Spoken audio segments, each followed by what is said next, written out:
Hello again, and continuing in our series of past year question discussion from the Maharashtra University of Health Sciences in the subject of forensic medicine and toxicology, let's move to the second topic, and that is medical jurisprudence. So, forensic medicine, as you all know, is the application of medical and paramedical knowledge in the application in the administration of law and justice. So, medical knowledge, application to law. What's medical jurisprudence? It's the opposite. It's the application of legal principles in the practice of medicine. So that's jurisprudence. The first question which you generally have is professional misconduct or infamous conduct. So before understanding that, you need to understand two more terms because that's again asked in your vivas and maybe sometimes in MCQs. So what's the difference between forensic medicine and medical jurisprudence? I've told you that. And the second is medical ethics and medical etiquettes. So ethics are moral principles which guide members of medical profession. So moral principles that guide members of medical profession in dealing with their fellow colleagues, patient, and the state. And what's etiquette? Etiquettes are conventional laws of courtesy which are historically, observed between members of medical profession. So, for example, if I have to say what is an ethic and what's an etiquette, so an etiquette would be the courtesy which you have with your fellow colleagues, or like you don't criticize them behind their back, or you talk well about them. So that's etiquette. And what's ethics? Ethics is doing the right thing. It's morality, right? So like not accepting bribes, that's ethics. Not splitting your fees. So that's again an ethics. Splitting your fees as in a split between the medical shop and you. So if you charge 100 rupees and and the medical shop from which the person buys some drugs, he'll give you a commission. So that's again unethical. So not doing that is ethical. So that's medical ethics and medical etiquettes. What's the definition of misconduct or infamous conduct? So it's defined as conduct or behavior of a doctor which is considered as disgraceful or dishonorable by his professional colleagues of good repute and competence. So it's dishonorable and it's disgraceful, and it's not a legal concept, but it's a ethical concept because our practice is governed by two aspects: ethics and law. So law will come later, but this is an ethical misconduct or infamous conduct. So it's a disgraceful or dishonorable act by a medical professional, which is not keeping in line with the repute and competence. So disgraceful conduct, which is considered dishonorable by his professional colleagues of good repute and competence.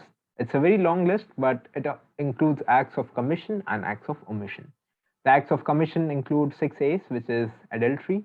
Remember Dr. House, like there was one episode where one patient is attracted to Dr. House, but he says, oh, he can't do it because it's unethical. So that's adultery. Advertising is, commissions, fee splitting, kickbacks, which you receive from pharma companies. So that's again wrong. Determination of sex and doing medical abortion, that's again unethical. So like abortion only because the fetus is a female. So female feticide, that's an abortion, that's unethical. Association with unqualified persons, like quacks, promoting quacks, and alcohol and addiction, again, that's unethical. And what can be acts of omission? For example, not keeping patient records for 3 years, or not furnishing the records when asked by the relatives within 3 days, or not displaying your registration number. So those are acts of commission. So acts of commission or omission, disgraceful, dishonorable by persons of good repute and standing. That's misconduct. The next question is privileged communication. So before that, you need to understand the concept of confidentiality. So the concept of confidentiality says that even after the death of an individual, of death of the patient, you're not supposed to reveal his secrets, or whatever the patient tells to you, it's between you and the doctor, and like the doctor and the patient, and no third party can have access to it. But in certain situations, you are privileged, like you can share that information. So that is privileged communication. So what's the definition? Not a definition per se, but a doctor is duty bound, moral and legal, not to divulge information about the health status or diagnosis. That's professional secrets and confidentiality. But there are three situations or three circumstances in which the doctor can disclose it. That is, if it is mandated by a court of law. The second is privileged communication, and I'll tell you what it is. And the third is notifiable diseases. For example, COVID-19. So COVID-19 is a notifiable disease. You need to share it with the health authorities if a person is diagnosed with COVID-19. So that's again disclosure of those professional secrets. It's a bona fide statement made by a doctor upon a subject matter to the appropriate authority to protect interests of the community or the interests of the state. So just mark the words very carefully. It's a bona fide statement to the appropriate authority to protect the interests of the community or the interests of the state. So it's a statement made by a doctor under legal, social, ethical, or moral obligation to protect the interest of society to other concerned authority, though such communication may amount to defamation or slander under normal circumstances, but in certain circumstances you can divulge such information. So that is privileged communication. You have the privilege to communicate it to some other person. For example, if a driver has come to you and he's colorblind and he's going to be recruited in the bus services, so you are duty bound to tell to the manager of those bus services that this driver is colorbound and he's unfit for it. So in ordinary cases, this diagnosis cannot be revealed to the manager, but since it's a special case, the lives of others are threatened or it's a duty towards the state, that means you'll have to disclose it. So that's privileged communication. 4 components, as I told you, it has to be addressed to the proper authority. It should be bona fide, no malice, you should not have any personal interest, and it should only contain the facts alone and nothing else. The second is therapeutic privilege. So privileged communication is telling a person X about person Y's disease. So that is privileged communication. Therapeutic privilege is in certain cases where the patient is not in the right state of mind, or where divulging the information to him may cause him more harm than good. So that is therapeutic privilege. You can divulge that information to someone else. For example, if it's a child and he is diagnosed with an incurable cancer and he has only a few months to live, so you need to tell it to the parents and not directly to the child. So that's again an example of therapeutic privilege.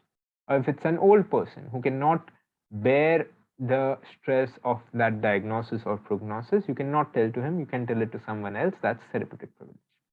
If the medical practitioner, while exercising his duties, believes that the patient is anxious or anxiety prone, or the information may cause him psychological harm or may disturb him, then the physician may not tell the disease process and information related to the disease to the patient. So that non-disclosure of information for the benefit of the patient, that is therapeutic privilege. In certain cases, he should consult the family doctor, or he may discuss it with the close relative or the attendant of the patient. So that's therapeutic privilege. What's the next thing? Most important thing? Consent. Again, it's the movie Pink, which says no means no. So what is a consent? What are the types of consent? That's a short answer question again. Consent is free and voluntary agreement, compliance, or permission given for a specified act or purpose. So again, important words: free and voluntary agreement, permission, or compliance for a specified act or specified purpose. According to the Indian Contracts Act, consent is 2 or more persons agreeing upon the same thing in the same sense, right? So that is consent. Agreement between 2 or more persons about a particular thing in the sense which both of them believe to be true, in the common sense, in the same sense. There's an important dictum which says volunti non fit injuria, which means a person who is consenting to something cannot complain about the injury which results from it, right? So a person who voluntarily consents cannot complain about injury resulting from the same. That's volunti non fit injuria, right? 2 factors which underline consent. When do you say it's a valid consent? Because not a valid consent per se, but what are the two principles underlying consent? It's that each man is the best judge of himself, and no one will consent to something which does bodily harm to himself. So that's the two underlying principles, like the best judge and no harmful thing done to yourself.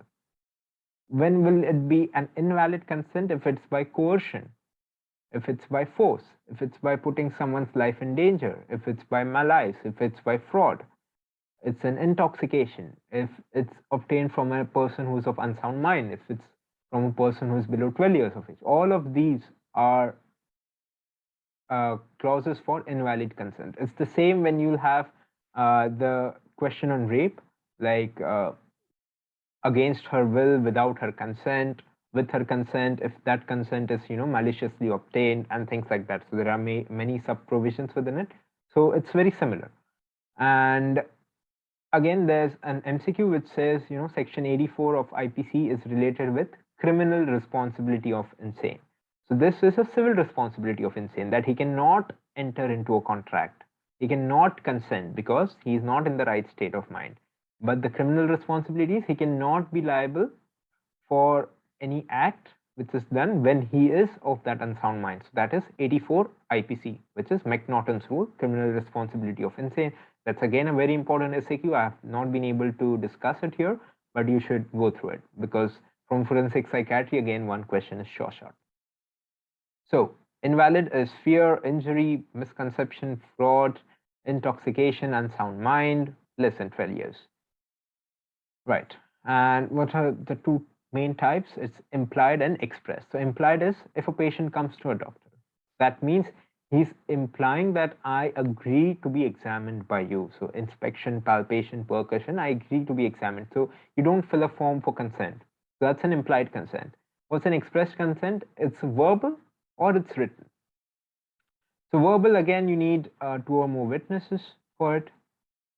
And written consent, you need a form which is to be filled, right? So which is the best type of consent? It's an informed written consent. Informed written consent is you explain the procedure, you explain the benefits, you explain the alternatives, you explain the prognosis, you explain the risks. So that is informed. Written is after going through all of that, the patient signs it, the patient's attendant as a witness signs it, and the doctor signs it. That's an informed written consent.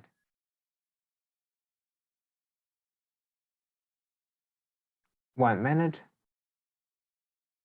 So, but the implied consent, as I told you, it's not valid for invasive procedures or examination of private parts, right?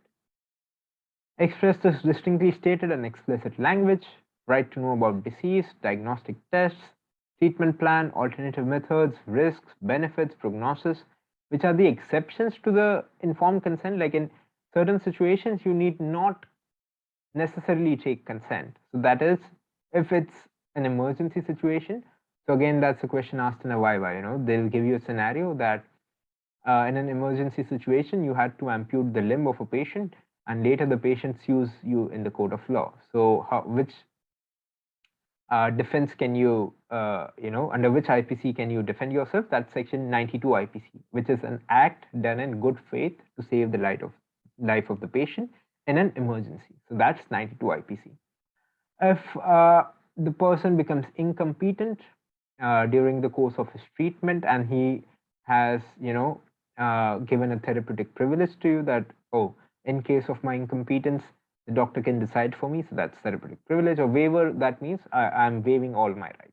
So there are the few exceptions to consent, not very important, but just to fill the answer. The incompetence, therapeutic waiver, or therapeutic privilege and waiver. Valid real consent. What's the implication of valid real consent? It has to be voluntary, no force, coercion. It has to be by his own will.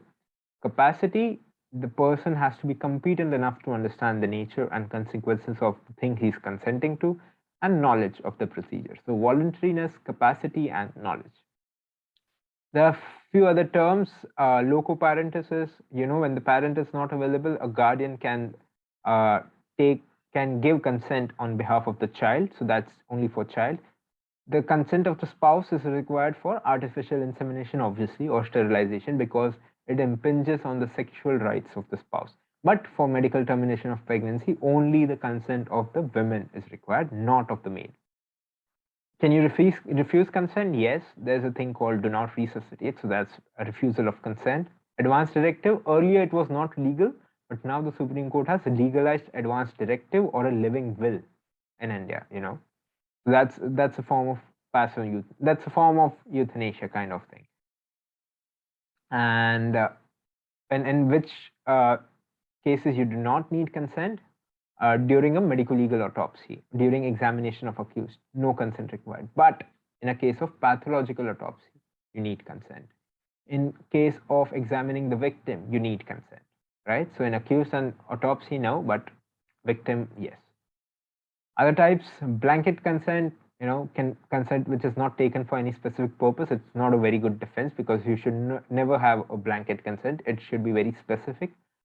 Proxy or surrogate consent, it's when someone else decides on your behalf. It's not given by the patient himself, but by some other person on his behalf. So that's proxy or surrogate consent. So we have done privileged communication, we have done therapeutic privilege, we have done misconduct, and now consent. And after that, it's negligence. So what is negligence? In the simple layman terms, negligence is doing something which you're not supposed to do, or not doing something which you are supposed to do. So that's negligence. What may be the types? Obviously, it's civil and criminal. And the favorite question asked is, what are the defenses against negligence?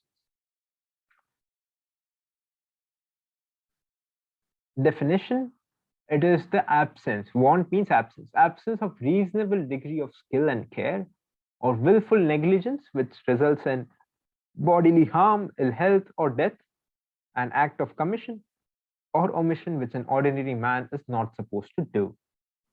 Types are civil and criminal. So it's absence of reasonable care and skill, and willful negligence which results in bodily harm or ill health.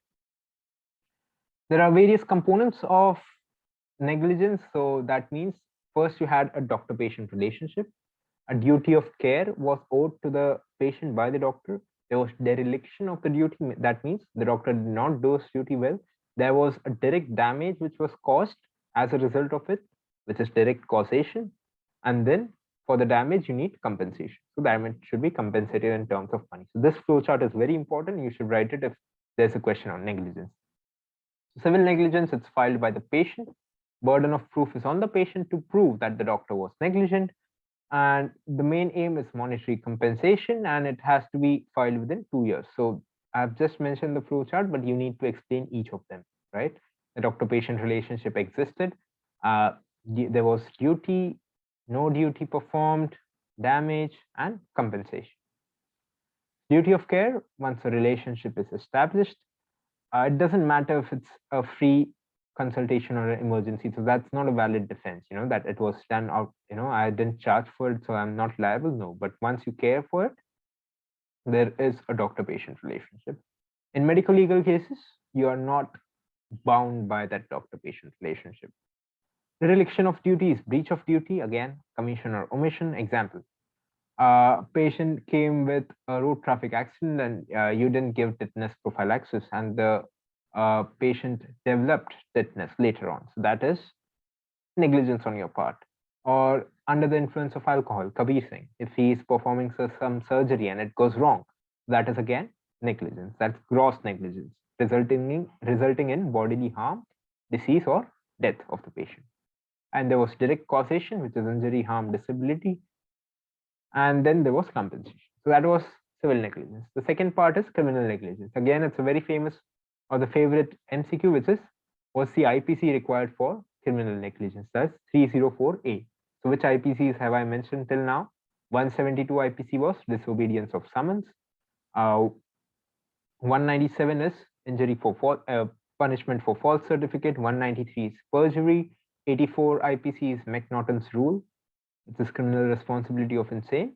304A is criminal negligence, death resulting from criminal negligence, that is 304A. So it's done in a criminal court, and the charges are leveled by the police. So contrast it with civil negligence, it was by civil court and it was by a private party. Section 304A if it results in death, but if it's resulting in grievous hurt or endangering of life, it's 336, 337, 338, right? And you need to prove that there was a mens rea. So for proving criminality, you need to have two things: the criminal act and the guilty mind. The guilty mind is known as mens rea. So the court has to decide that whether both of them existed. For example, a wrong limb surgery. You know, if you are supposed to do a surgery on the right limb, but you do it on the left limb, so that's criminal negligence. If there's a wrong blood transfusion, instead of O positive, you transfer, like O negative or, something else. So that's an example of wrong blood transfusion. That's criminal negligence. What's the difference? Again, it's a very important difference which you should know. And so here in civil negligence, it's only absence of reasonable care and skill. In criminal negligence, there's gross neglect, gross carelessness with disregard to patient's life. Civil, it's no law violation, it's violation of criminal law. It's generally compared, like when I tell about the defense or the conduct of the doctor, it's compared to generally his peer group. Criminal negligence, there's no specific comparison. Consent is a good defense, criminal negligence, not a good defense. Civil court, criminal court, guilt beyond reasonable doubt, which is mens rea. And punishment is here, it's only damages. Here it is damages plus or minus imprisonment, right? That's, you should know the difference. What's res ipsa loquitur? Res ipsa loquitur, again, it's a very fancy word. It says the facts of the matter speak for itself. So generally, the patient will tell to the court. So it says that the facts of the matter speak for itself. Generally, the plaintiff, like the patient, has to prove that the doctor was negligent. But in case of res ipsa loquitur, if that thing is applied by the court, the doctor has to defend that I was not negligent. So it shifts the burden of proof from the patient to the doctor. That's one thing. Second, it has to be so gross that there are no technicalities involved. Like, for example, a wrong limb surgery, or maybe something else. Like, it should not be very technical that you need a special expert witness for it. Even a common man can make that out. For example, tetanus prophylaxis. Again, that's an example of res ipsa loquitur, that the facts of the matter speak for itself. That in case of an accident, you were supposed to give tetanus toxin, or in case of dehydration, you were supposed to give some IV intravenous therapy, but you did not give fluid resuscitation. That resulted in death. So that's very plain thing. So the facts of the case speak for itself. It's circumstantial evidence, more used in civil negligence. It shifts the burden of proof. The doctor has to defend, has to be non-technical, but you cannot apply it against multiple doctors. Examples: amputation of wrong digit or limb, leaving a swab or instrument in abdomen of patient, giving medicines carelessly. So all of them, like the facts speak, like these are not supposed to be done, but it was done. Applied to both civil and criminal, but cannot be applied against several defendants. The following conditions satisfied, that is, if it was not for the act, the injury would not have occurred. The patient has not contributed to negligence. That means there was no contributing negligence. And the doctor had exclusive control over the circumstances, right? No contributing negligence and no contributing circumstances, right? So that is required for proving res ipsa loquitur. And finally, again, it's a very important small answer question, which is defenses against negligence. So how to avoid negligence? Generally, good communication, standard of care, like a doctor should not guarantee results, he should not guarantee cure, and good documentation. But that is just a thing for your, ethical part. The legal part, defenses against negligence. There are various doctrines, and you have to elaborate each one of them. The calculated risk doctrine, for example, if a patient goes for a lower segment cesarean section, there's a 0.1% chance that she might die. So that's a calculated risk. So you take a consent and the patient consents to it. So 1 in 1,000 patients might die and she might be that one patient. So that's the doctrine of calculated risk. Therapeutic misadventure is basically during some trials or during some diagnostic tests, for example, penicillin. You tried the test dose, there was no reaction, but then later some reaction happened, so that's therapeutic misadventure. Like you could not foresee those circumstances, and then that therapy resulted, or that diagnostic procedure resulted in misadventure. For example, injection of dyes during radiological procedure. Medical maloccurrence, that is because of uh, inherent variations in each patient. For example, polymorphisms in enzyme activity. So there's this case of there's malignant hypothermia, so you generally give dantrolene for that, but it's because of since intolerance to halothane, the drug halothane. So you cannot assume it, or you cannot foresee it. So that's medical maloccurrence because of individual variations in the patient. Contributory negligence, patient's act contributed to it. For example, you told him to maintain asepsis, he did not maintain asepsis. You told him to take medicines, he did not take medicines. Then the third thing is respondent superior, also known as vicarious liability or captain of the ship doctrine. That means the employer is responsible for act of his employees. For example, an intern is working in a government hospital and he's working under the resident, and the resident is working as a professor. Professor is working under the head of department. So eventually the buck stops at the head of the department. So the head of department is responsible for the acts of his employees. So that is respondent superior, vicarious liability. We need to expand it. Contributory negligence, I've already told it. Error of judgment. So an error of judgment is not a case for negligence. An error of judgment means that the doctor felt that his judgment was right after consulting it with some others, and they reached to a conclusion, but eventually that turned out to be wrong. So that's an error of judgment, but that's not a case for negligence. Novus actus interveniens is, for example, the patient is admitted and there's an earthquake or an act of God. So that is novus actus interveniens, right? So this completes the topic of negligence, consent, defenses against negligence, therapeutic privilege, privileged communication. I hope you liked it, and do expand on each of those things. And if you like it, do leave a thumbs up and mention some positive comments. If there's something I need to improve, do mention that as well. Thank you so much.